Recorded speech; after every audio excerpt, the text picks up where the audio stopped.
Hey guys, what is going on today? Bojo here. We are back for our NHL 16 BGM following the Philadelphia Flyers, as we are currently 2 days away from the trade deadline here in year number 3. So when we last left the team off, we were 41, 18, and 5. We recently had to go 1 month without Steve Mason, but Michael Neuwirth and Anthony Stolarz seem to hold down the fort fairly well for us, so we should be looking pretty good to go. Alright, so last episode I mentioned that the trade deadline is only 2 days away, and I was contemplating trading for a goaltender, but I forgot to realize that the trade deadline is in March, and Steve Mason is coming back in March. So I don't think there's really no point for us to go trade for a goaltender, since Mason will be back this month, and he only has to go through only a couple games this month as well, while Neuwirth will be, he'll be in there as well, getting the sharing of the starts once again. So Stoley will only be here for another maybe 1 or 2 more weeks with us. And then once Mason comes back, we'll insert him back into the lineup again. We'll get things rolling. So I think that's all that I'm going to do for this side, because there's nothing I want to make at the trade deadline. I do want to make a couple of line edits, though, in the AHL team, because you guys were seeing that a lot of our players were getting some very good overall boosts in overall. So what I think I'm going to do is I'm going to move Travis Konechny and Julien Gauthier up a line. So I'm going to move Julien Gauthier up to the 3rd to give him some more playing time. And I'm also going to move Travis Konechny up to the 2nd line to get him some more playing time, while Erik Cornell gets demoted back down to the 3rd line. So everything else I'm going to keep there. Noel, obviously he's young, so he could still get him some more playing time. But I like the way Konechny is improving a lot this year, and I want him to get some more experience. So we're going to give Konechny 2nd line time. Julien Gauthier is going to get 3rd. Aube-Kubel goes back down to the 4th, which is fine, though, because he's with Nathan Noel now has 2 snipers beside him with O'Sullivan and Aube-Kubel. And Cornell, and that's a kind of a really gritty 3rd line now. So now that we have 2 playmakers with Straka, Konechny, and Jeplov. So we're looking pretty good there for the AHL. NHL team is still looking pretty solid. So I think we are good to go and continue along with this team. No injuries other than Steve Mason, so we should be good to go here. So let's go into the trade deadline here. Let's go into the trade deadline. Up against the Winnipeg Jets here, trade deadline. Like I said, my trading block is fine. All I have is Matt Reed up there. I think we're good. Zach Rittman is being placed on waivers. He's a 7th defenseman. Player role is top 6 defenseman. He is 77 overall. How old is he? He is 29. He's a 7th defenseman. Would we want to pick him up for any particular reason? When we have Sam Morin, guys like that? Nah, we don't need Zach Rittman. Fine, we'll decline that. Wayne Simmons for a 1st, Riley Smith, and a 3rd round pick. I'm not going to take this trade. I just want to edit it to just see exactly what Riley Smith's deal is. 26. Yeah, there's no reason why I would want Riley Smith. No reason whatsoever. All right, so we do get that win. Sean Couturier for 2 second-round picks from the New York Islanders. Like I said, I don't even have these guys on my trading block, so I don't know why they're offering trades up. But we'll just simulate to this game here up against the Ottawa Senators, and then we'll see if any potential trades were made on this trade deadline, because I know a lot of you guys like to see some of the weird trades that are made. So let's go to the player and pick trading here for 3-2. Yep, a lot of things have happened this year. So Florida acquired a 1st from Buffalo and Carson Tornaski from them for Keith Yandel. Okay, so Buffalo got Keith Yandel. And then these are the trades that just happened recently. So the Islanders got a 1st and Chase Lang from the Minnesota Wild for Nikolai Kuhlman, Josh Bailey, and a 3rd. Wow, that's actually really good for the Minnesota Wild to get 2 pretty good depth players there and a 3rd round pick back for some nice goals, some nice players there. All right, the Blues got Antoine Roussel from Dallas for Scott Darling, Pedersen, and Carl Gunnarsson. So it looks like that was a weird trade there between those teams. Florida got Brock Strome and Kyle Masimovic from the Boston Bruins for a 3rd, Dylan Olsen and Paradis. And then finally, the Vancouver Canucks got a 1st, Correa and Diaby from the Edmonton Oilers for Dan Hamhuis and Alexander Burrows. All right, so Edmonton's going for a big playoff run here. Edmonton is a very good team this year, so it kind of makes sense for that. All right, so let's keep going here. Steve Mason should be coming back this week. I'm going to take these games day by day just so I know when the earliest Mason will be back. There's a 1-0 loss against the Senators. That's not all too bad. Unless we could just get some wins here. All right, there's a 2-1 loss against Buffalo. Come on, boys. Let's string some wins together. There you go. That's a big game there. Big win, too, against Pittsburgh. All right, Steve Mason is back. good to hear, and he'll have a couple days of rest too before we actually get into another game. So we can go to goaltenders here. Goaltenders, and all we gotta do is send down Anthony Stolarz. No waivers. Obviously, he gets sent back down. He's not gonna be too happy about it, obviously, but you know, that's what happens. That's what happens, dude. Yeah, see, a lot of people will get some morale boosts again. Some people lose it because they're leaving the squad, which is weird. That's the way it goes, though, I guess. All right, so we'll go to edit lines. It should be easy goaltender fix right here. So we just got to go to the goaltenders, as Steve Mason will be the #1 starter here again. Cool, so he'll get a couple days of rest as well. I think there's 2 extra days for him to rest. So he'll get the start, obviously, and then we go to the AHL team, go to goaltenders, where Ranford can take a seat as Anthony Stolarz gets back into the lineup, and we'll play him getting some starts immediately down there in the AHL. All right, so everything is back to normal now, and we can just pretty much finish up the rest of this month and the regular season. Hopefully have ourselves a nice little run to the playoffs here to end off of this month. We can string some wins together, that'll be good. Oh my god, 9 goals against Tampa Bay, that's not good. But at least we come back with a 4-2 win over Dallas. Do look like we have the potential here to get a 50-win season on our hands. We're only 4 wins away. See if this Flyers team can do that. Let's go to player morale. Okay, we can hold the team meeting as well. Jacob Voracek 17. Oh, that's Claude Giroux, I'm sorry. Pretty good with your performance. Yep, you're doing pretty good this year from the last time I checked on your stats, so you're doing pretty good. We'll hold the team meeting in a minute. AHL, nothing really too good there in the AHL. They're losing a lot of morale in the AHL. I don't know why. Has led to this accomplishment. We're in the playoffs, as I expected, and we should be proud of this accomplishment. I knew we could do it, and we did. There you go. Young guys get some boost because of that. Why are the Phantoms losing morale? They're kind of losing some games there. They have been on a mini kind of losing streak, but they did get a win there. And there we go. 2 wins against Calgary, Vancouver, and Montreal. So we're at 49 wins, get a win over the Islanders, and we are at a 50-win season. Not yet. Not yet. 49, 23, and 5. Still looking pretty good. Let's check on the standings currently. Pittsburgh's still hot on our ass. Pittsburgh is still hot on our ass. We do have 2 wins on them. They're only 1 game back of us. So Pittsburgh's 1 game back, like playing wise. But I gotta see like point total wise where they're at. We're at 103. They're at 98. So we're looking pretty good for that. How about the entire league? Are we still top in the league? Ooh, we're vying up there for the President's Trophy with the Buffalo Sabres. So those overtime losses that the Buffalo Sabres have kind of tied them in the spot for us. So we do have a President's Trophy race here, but we also want to see if we do not drop down to second. We want to see if we can get that home ice advantage and get the top spot here in the playoffs. All right, so let's simulate these games day by day. Against Florida, 2-0 loss. That's not a great way to start it. Not a great way to start it. We do not want Pittsburgh to pass us, boys. We do not want Pittsburgh to pass us. Shootout loss. That's a point. Coots is out with a injured knee. His estimated return is April 11th.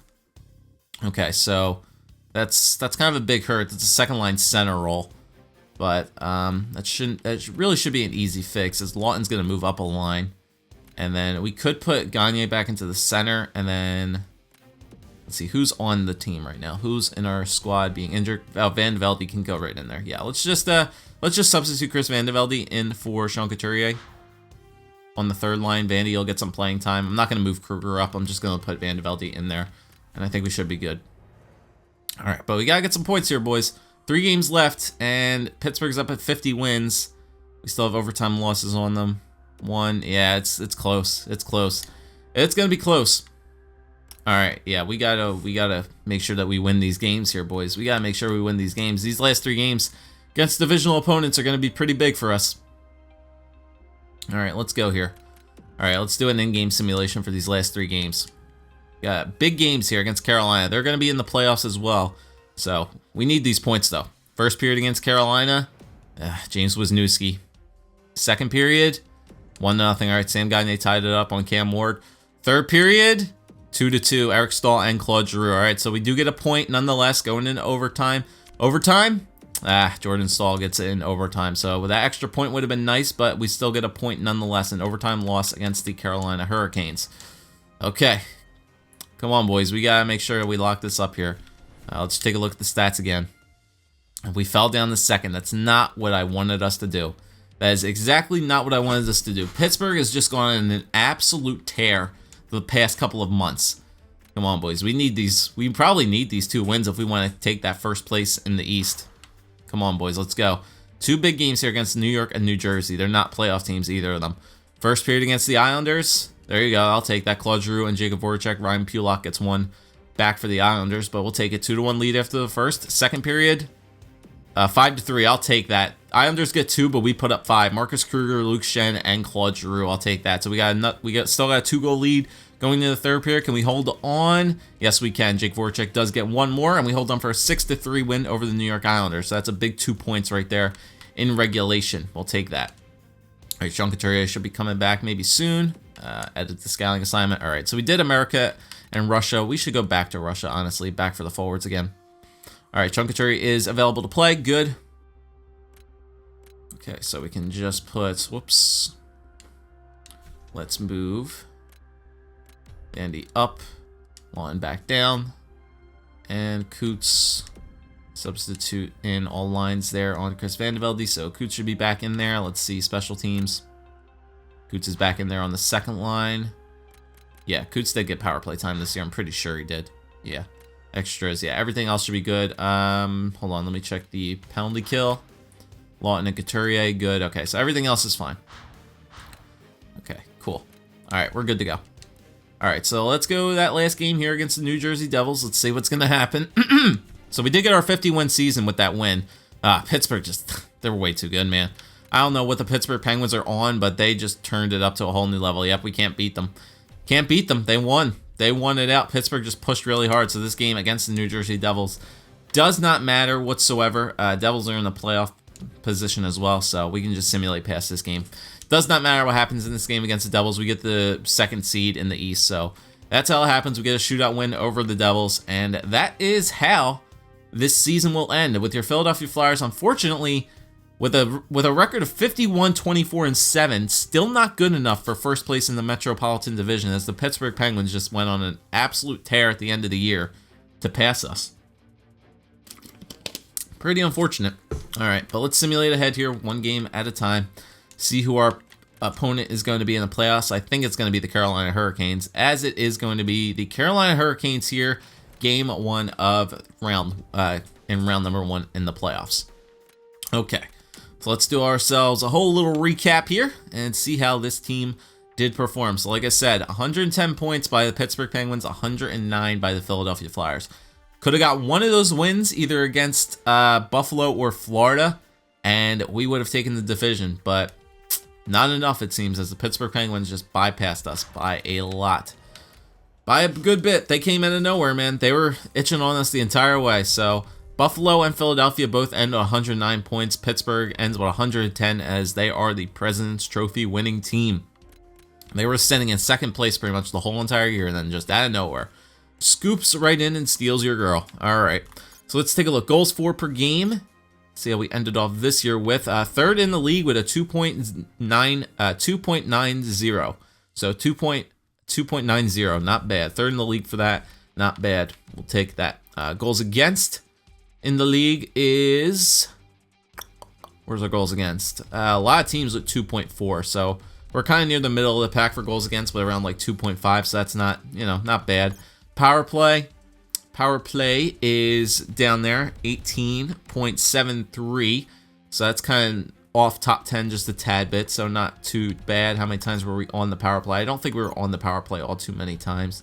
It's still kind of top 10 for most times on the power play. And then penalty kill, we ended the year with a penalty kill percentage of 84.95, so around 85%, which is good enough for 6th in the league. Very good, and we were the 2nd most disciplined team in the entire NHL as well, so we'll take it. Home record 26-13-2, away 25-11-5. Last 10 going into the playoffs, we are 5-3-2. Not great, as you can see. The Pittsburgh Penguins were 9-1-0, ending off the year. So a very good run by the Pittsburgh Penguins allowed them to easily come in there and swipe that away from us. All right, but we can check out all the forwards here as we go into the playoffs here. Let's check out how good our team did. I think we had a very good performance this year. So Claude Giroux was over a point a game player, almost had 40 goals on the year.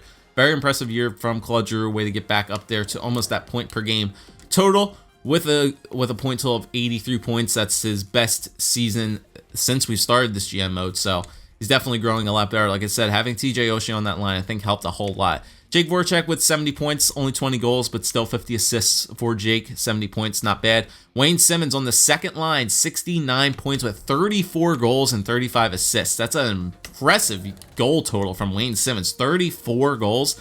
That's the most he's ever had in his entire NHL career.